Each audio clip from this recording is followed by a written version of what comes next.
You're facing a big decision in your business. Maybe it's whether to bring on a business partner. Maybe it's signing a lease on a commercial space. Maybe it's walking away from a client who's paying you well, but making your life absolutely miserable. Or maybe it's whether to pivot your entire offering. And you've been going back and forth on it for weeks. You make a pros and cons list. The pros win, and you still don't feel settled. You ask 3 people for advice, and now you have 4 different opinions.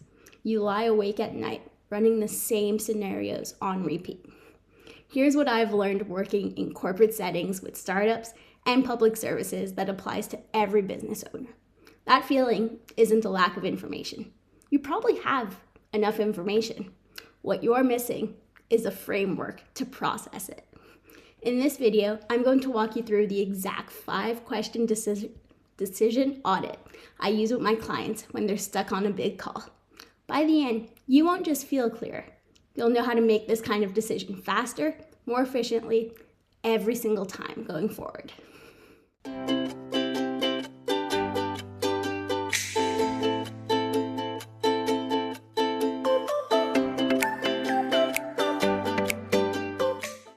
This sounds obvious. It is not obvious, unfortunately.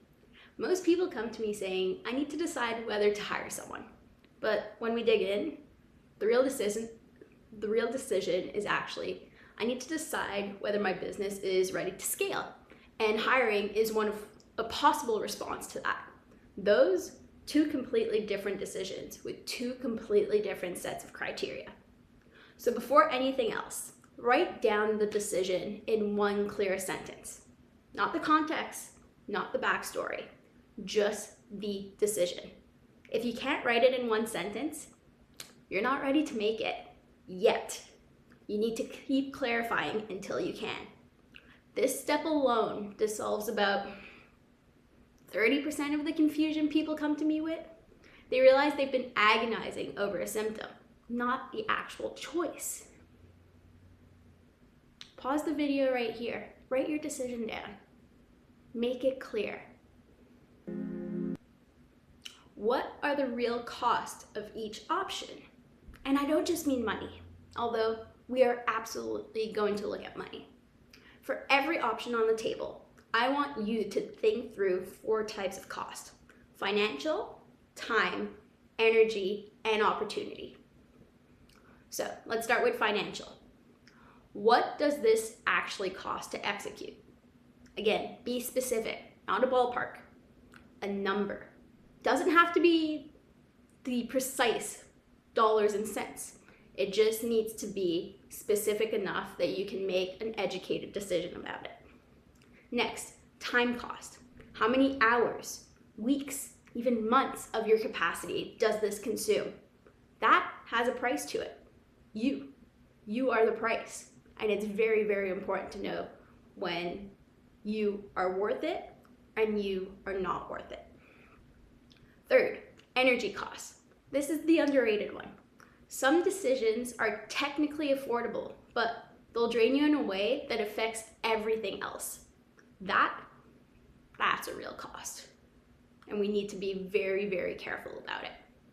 And finally, opportunity cost.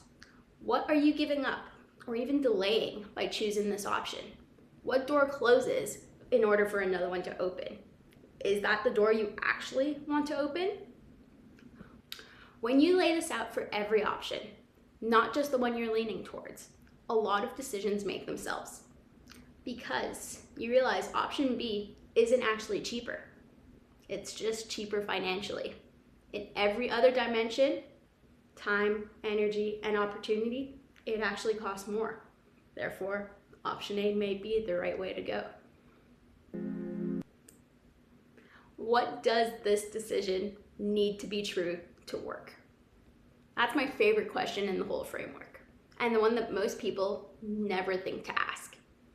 Every single decision rests on a set of assumptions.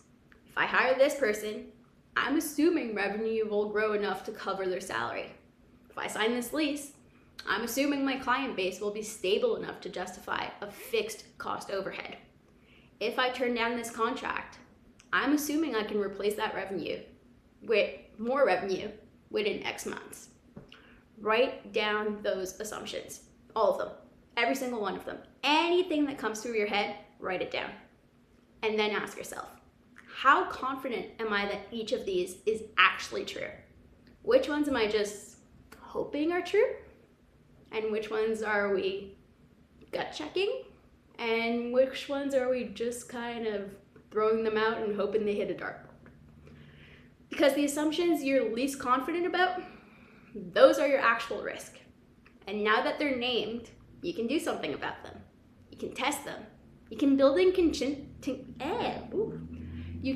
in a contingency plan, or you can accept the risk consciously rather than stumbling into it months, weeks, years later.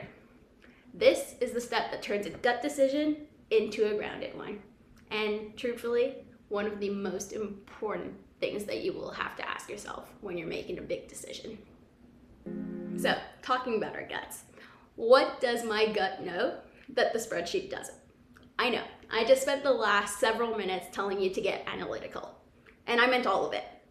But here's the thing, business decisions can only get pointed a certain way with numbers.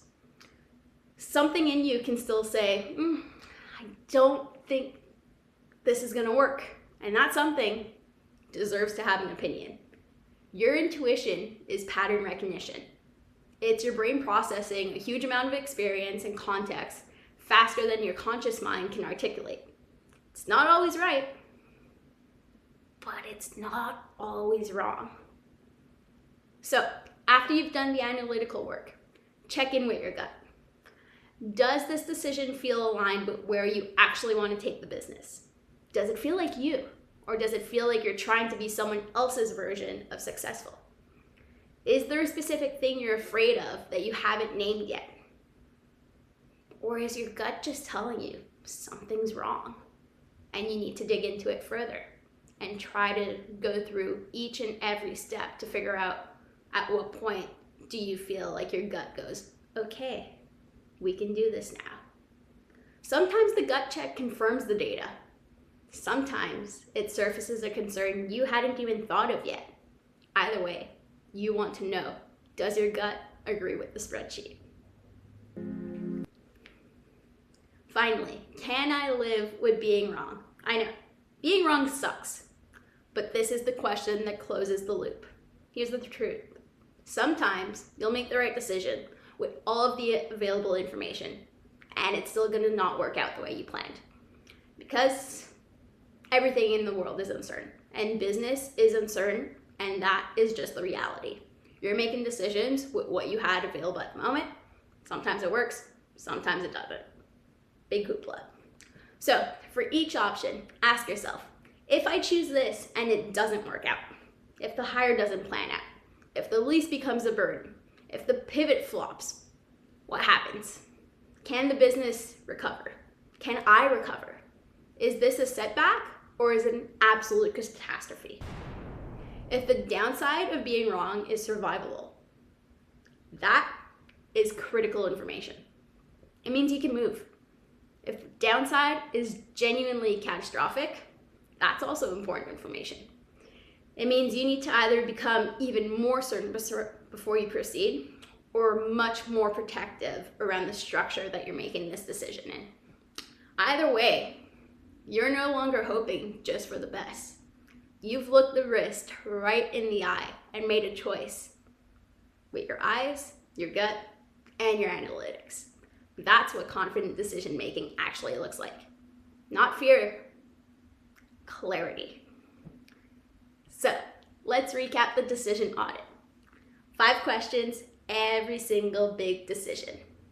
1, what is the actual decision I'm making? In 1 sentence.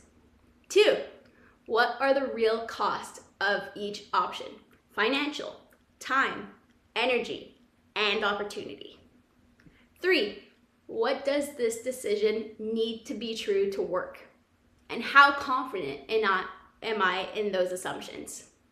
4, what does my gut know that the spreadsheet doesn't? And 5, can I live with being wrong? And is the downside survivable or catastrophic? You don't have to have all the answers to make a good decision. You just have to have audited your decision framework. If you've got a specific decision on your plate right now and you want to work through it with someone, that's exactly what my clarity call is designed for. 30 minutes, it's free, and you walk away knowing what to do. Link in the description. If this was useful, subscribe. I have a lot more of this coming in the Building a Business series. And leave a comment below. What's the decision you're sitting on right now? I genuinely love to know and maybe help you out along the way.